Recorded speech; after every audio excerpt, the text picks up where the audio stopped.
Now, because I am a total flippin' mark, there have been many times in my life where I've seen WWE superstars just out in public, living their life, not in gimmick at all, and I instantly recognize them. Generally, when that happens, I don't want to say anything because I know that they get swarmed by people all the time. They get asked all these questions to take photos, autographs, sign like 40 Funko Pops. I never want to be that guy. However, in the right circumstance, in the right timing, I kind of read the room, read the vibe, and sometimes I will go up and say something. And I'm going to talk about a couple of times where that's happened, and I actually had a pretty cool interaction with some superstars. But first, I want to know, let me know in the comments, have you guys ever met a WWE superstar in real life? If so, who was cool, who was kind of a jerk? Let me know, I want to hear about it. Now, I have two that really stand out. The first one I want to talk about is when I ran into Seth freaking Rollins at Lambeau Field. Now, I live in Wisconsin, and I go to the Bears games because I actually grew up in Chicago, and I'm a huge Bears fan. I know, it's been a miserable life. You don't have to let me know, I'm aware. But misery loves company, and I know that Seth Rollins, and I knew at the time, was a huge Bears fan. So it's like a Sunday night game, I think, and it's halftime, and everyone's in the concourse, like getting beverages, going to the bathroom, stuff like that. I went with my girlfriend, and I go walking to use the bathroom, and I stop and I see somebody in a Bears jersey, a custom Bears jersey, and on the back it says Lopez, and I know that that's Seth Rollins' real last name. He had his hair up, he was wearing a backwards cap, but I knew just from his back outline, as sad as that is, I knew it was him. And so I'm nudging my girlfriend, I'm like, hey, I think that's Seth Rollins over there. And because you cannot be in a relationship with me without really knowing 40 wrestlers minimum, she knew who I was talking about, and she's like, oh my gosh, yes, I think that is who that is.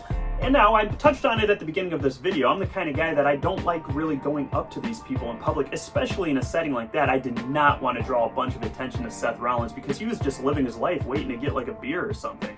The very last thing I wanted was for me to draw attention to him, and he ends up getting swarmed, and I ruined his time at the game because the Bears were getting their butts whooped. He was having a bad enough time probably as is. But I did want to meet Seth Rollins. So what did I do? I just quietly walked up to him. I leaned in. I think I tapped him on the shoulder. He leans in, and I said, hey man, I just want you to know I'm a huge fan. And I reached out my hand. It's kind of stupid, I know, but that's the best I could do. I wanted some kind of interaction. I wanted him to know how much he meant to me, as cheesy as that sounds. And he looked me in the eye and he said, thanks man, I appreciate that. We shook hands and I immediately bailed. And I tried to play it off cool. I turned my back and I just had the biggest smile on my face heading back to my girlfriend. And I think he knew I was a big wrestling fan because I was actually wearing a Bullet Club hat to that game, like a Bears jersey and then a Bullet Club hat. And I had it on backwards as well. So when I turned around, he could see the Bullet Club emblem on the hat. So yeah, that's a moment I will never forget for as long as I live, and it just goes to show you that little interactions just like that can really stick with a fan forever. I'm not gonna forget it. And Seth Rollins, he could have said, yeah, buzz off kid or whatever, but no, he shook my hand and he said thank you, and really, that's all it took. I was happy with that. I didn't need an autograph, I didn't need a picture, just that moment was for me. And yes, I'm sharing it now. It's the first time I've ever really shared that story, but it's something that really means a lot to me. So Seth Rollins, you're probably never gonna see this, but thank you, man. The second run-in was actually kind of planned. It was for the Kurt Angle Show podcast with Paul Bromwell and Kurt Angle. They did like a public showing in Appleton, which is like a half hour away from where I live. Kurt was throwing out the first pitch. It was like a wrestling night for some kind of minor league baseball team, which I don't really know much about, but I wanted to go and see Kurt because he was going to do a live Q&A before the baseball game where you could ask Kurt Angle anything. It was a live podcast and a Q&A. Not only that, but after the podcast / Q&A, he was going to do like a little meet and greet. So like when I heard about that, I was like, shut up and take my money. I am meeting Kurt Angle. So I go and we're listening to Kurt talk and he's doing the whole podcast, and then it comes down to the Q&A. So they get a microphone and they pass it around, like you raise your hand if you have a question, and then a guy comes with a mic and we all take turns like polite fans and ask Kurt our questions. And so I raise my hand and I wait my turn, and then I get the microphone. Everyone, I think like 3 people went ahead of me and they asked him like, Kurt, what do you think of the current product? And of course there's always that idiot that has to ask a Chris Benoit question, a little edgelords, you know they're everywhere. So I get the mic and my heart is just beating out of my chest because 1, I'm just not a very good public speaker in the first place, and 2, I'm meeting one of my idols, my heroes, the Olympic gold medalist, Kurt freaking Angle.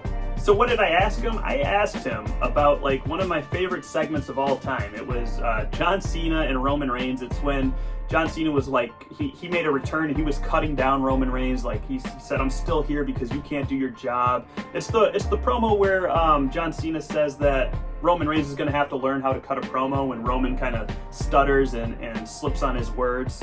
John Cena's on fire and he's just cutting Roman Reigns down, and you can see Kurt Angle because he's like doing the Raw GM gimmick at the time. He's in the background, and my favorite thing about that promo is just seeing Kurt Angle's facial reactions to all the zingers John Cena was sending Roman's way. So I asked Kurt about it. I'm like, what was going through your head when you're hearing John Cena lay into Roman like that? And he told me he couldn't believe it. He told me that Roman Reigns and John Cena actually had some real animosity. At least from his perspective. He said that all that was like real heat between the two of them, and John Cena was really trying to bring something out of Roman Reigns. Which, if you've seen any interviews with John Cena when he gets asked about that, he does, I think after the bell with Corey Graves, he talks about that promo, and he's like, yes, I'm trying to elevate this talent. If you can't keep up, then you gotta step aside, man. That's kind of John Cena's whole MO. But man, it was amazing to be able to talk to Kurt Angle when he's looking me in the eye, and this is like a person that I grew up seeing on television my whole life, and I'm having a pseudo conversation with the guy. It's like an out-of-body experience. And so this is the cool part. You saw in the thumbnail, I had a chance to shake hands with the man and get a couple pictures. Paul Bromwell, actually, the co-podcast host, took the picture. And lots of people were like bringing things for him to sign. Some people brought in like title belts, some people brought in posters, some people brought in like Funko Pops of Kurt. Me being the huge video game nerd that I am, I love wrestling, I love video games, combine the two. It's like, I've said that a million times on this channel, it's like my greatest joy in life. I was thinking like, what video game could I have Kurt Angle sign? Well, he was on the cover of 2 video games, and they're actually both not very great video games. It's WrestleMania 19 and then TNA Impact. So I went with the lesser of 2 evils. I went with TNA Impact, and I don't know if you guys can see that right now. I'll bring it closer to the camera. He signed it, Kurt Angle Hall of Fame 2017. And this is a piece of memorabilia, I guess, now that I will treasure forever. And yeah, I will never sell this because it means so much to me. And Kurt Angle, thank you so much. You're probably never ever going to see this, similar to Seth Rollins, but that little moment, that exchange, I know I paid you for it, but it meant a lot. Also, a funny tidbit about that picture, he was like smiling with everybody, like a big cheesy smiles. I specifically requested, I went up to him and I was like, hey Kurt, do you mind if we take kind of a serious badass picture? That's what I said. I was like, can we look badass in this picture? And he got a laugh and he's like, sure. And so that's why you see us both kind of mean mugging in that picture. That was planned. It's not like he hated. Well, he probably did hate me afterwards, but prior to that point, I didn't say anything wrong. At least I don't think.